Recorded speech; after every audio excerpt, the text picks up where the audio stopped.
It is our Faces, Voices, and Writers segment on Kansas Sports Chatter with so many great sports media personalities across the states. Here is our opportunity to get to know some of them a little bit better. Our guest today, Andrew Lind. He is the sports director for WIBW TV in Topeka. Hey, Andrew, appreciate you coming on the show. I know you're a Kansas guy. You spent some time in South Dakota, but where did you originally grow up? I grew up in Overland Park, and it's good to be back. I wanted to get away for a few years, and I did that. I was in Arizona and South Dakota, but to be back closer to family and cover the teams and schools that I grew up watching and cheering for has been honestly one of the best things so far. So that time in South Dakota, like, I mean, sports are sports, but like, how much difference was it just being up north?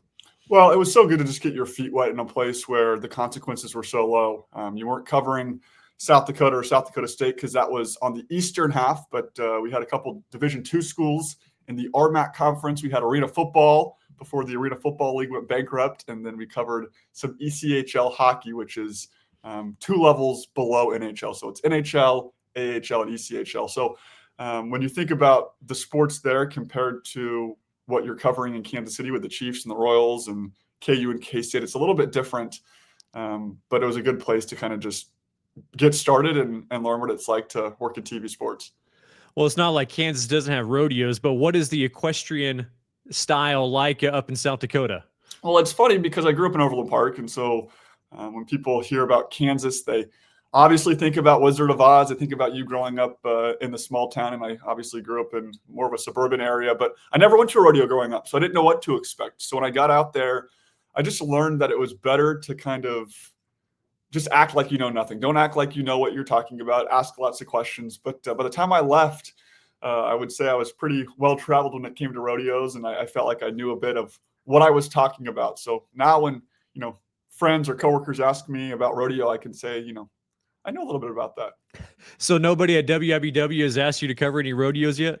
No, Topeka at the Expo Center had a bull riding exhibition this summer through PBR, Professional Bull Riding. I think there's, the state fair is out at Hutch, I want to say, every year, but I haven't got out there. So no rodeos under my belt now. All right, well, we'll put that on the list of things to do. For you, like sports broadcasting, what got you interested and why you wanted to start specifically with television?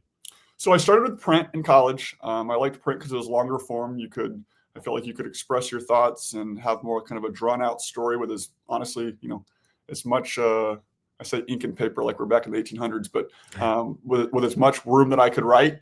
But then I really fell in love with the video aspect and realized that it's the same storytelling, but with a different element. And so, how can we show people what we're talking about? That was really cool for me. But then the whole TV thing kind of just came out of left field. I really like to storytell. And so I thought, hey, this is a career where I could talk about sports and I can storytell all in one with that video aspect that I really liked. So it wasn't really until my junior year at KU that I started to explore what TV would look like. And then that obviously led me to getting a master's degree at Arizona State, and then 2 years in South Dakota, about a year and a half before I came back to Kansas. You talk about your schooling there, especially the time at KU, and then Arizona State, which I know has a really, really good sports broadcasting and media program as well. Like, being in those types of programs with that type of talent, what was that experience like for you?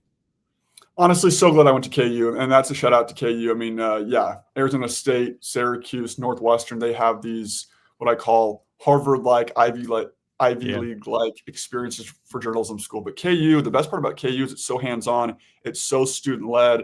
You have professors there to walk you through and mentor you, but a lot of the mistakes that you have are because your peers are running these type shows and they're in these type leadership positions, where when you're at ASU, you have a world-class faculty, not that you don't at KU, but you have this world-class faculty that leads everything. And so the shows look a lot different. The product looks a lot different because of the mentorship and the oversight from these faculty members. But yeah, to be in those environments, I always said that I wanted to be challenged by being around the best journalists I could be. I'm not going to be a good journalist if I'm not trying to, surround myself with the best. So yeah, ASU and KU, two great journalism schools. You get to WIBW earlier this year, and like that experience as a sports anchor, can you kind of elaborate on what that, I don't want to say the pressure, but like when you're sitting there getting ready for a sportscast, and then there's a game going on and trying to get those results and trying to get that story written, and then the video edited as well. What is that mad rush like right before that sportscast? Well, I think most importantly, this transition from Rapid City to Topeka was a big one. I had done the job before. I was assuming more responsibility in this new role, but covering a couple D2 schools and then covering, like I said, ECHL hockey and arena football is a little bit different than covering two professional teams, four colleges when you add in Emporia, State, and Washburn. So the level of product and then how much the quantity of it was a lot to overtake. But for the newscast, I say, you know what? It's not going to be Emmy award winning every time or anytime. It's just about getting it done, going through the steps. I mean, obviously you want it to be the best product that you can be, and you're going to try your best. But in terms of worrying about the stress or the rush, it's like, I mean, that's what you live for. You live for editing, something within 5 minutes to see it air 5 minutes later. But in terms of getting nervous about everything happening, it's like, you know what? I'm going to do the best I can do. And if it works, it works. And if it doesn't, I get a newscast in 4 hours. Yeah. I mean, for you guys, I mean, you go to the WIBW webpage and you guys do a great job with your coaches show. How much fun has that been? I mean, you have those, the shorter sportscasts, but then you kind of have that opportunity online to kind of go into further discussion with some of your area coaches. Yeah, I'll give you one in specific that I did recently. I did a coaches show with the Shawnee Heights tennis coach, Matt Stockdale. And these coaches shows are great because they give coaches opportunities to share more about their team. When we do interviews, they're so short, and then they get cut down even more for our story. And so this gives us a chance to not only talk to our area coaches, but maybe some coaches that we don't get to talk to as much. In the fall, it's really hard to balance, football with volleyball, cheer, and dance, which state was around this time, volleyball, boys soccer. So there's all these sports that you get to cover. And so I talked to Matt Stockdale, who is the tennis coach for Shawnee Heights. And one of my coolest stories this fall about how the Shawnee Heights tennis program almost went extinct 2 years ago if he wouldn't have stepped up to take the reins of the team. And that's a story that I uncovered in a coach's show. So it's another way to talk long form, and then also kind of pick up some of these story ideas that I've used throughout the fall. How do you go about balancing some of that interest, as far as your audience is concerned? Obviously, like you mentioned, the big sports, the Kansas City Chiefs, where's the Royals, or, the colleges around that have more that maybe that statewide interest compared to focusing on some of those high school stories as well. Obviously, people there in Topeka, want to hear those, but like, how do you go about balancing the big time stories, but then also, some more of the local interest as well? Yeah, I mean, it changes every single week. The two big things that I think of are what are the big storylines of the day, typically locally, not nationally, because if you're a really big sports fan, you're probably watching ESPN. You're probably consuming, sports from more than just local news. You're watching your favorite podcasts. You're watching your favorite shows. So I'm thinking, when someone watches local news, they typically are watching for the news and then probably the local weather. So when it comes to sports, what can I tell them that the general person is going to care about? What's the biggest story in the area that day? Whether that's Washburn, KU, high school, Chiefs, whatever it is, what's the biggest storylines?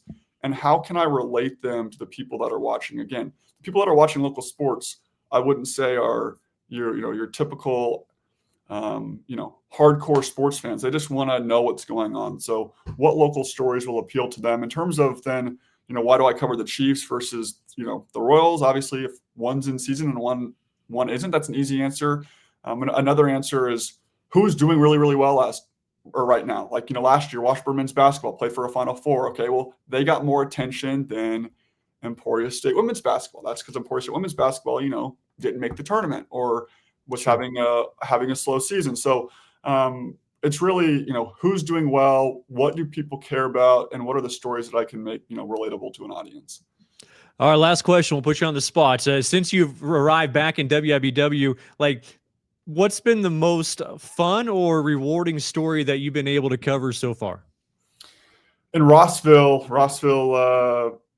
has their grandstands. They've been around at their high school have been around for over 100 years. And Rossville a tight community, a tight-knit community.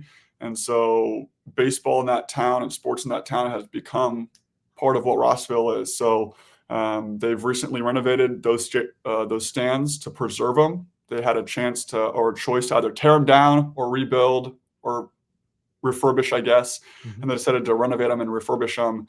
And so that was kind of cool, just to talk to so many stakeholders in that community and learn about how much that stadium means to them and how much it means to keep that in their community. So I did that a couple months ago, and it gained a lot of traction about, the historical aspect of baseball and these grandstands in Rossville, but what also this will mean, for future generations in that town. Excellent stuff. Hey, Andrew, appreciate the time. Keep up the good work. Thanks, Cole. Thanks for having me on. That is Andrew Lynn, the sports director for WIBW TV in Topeka.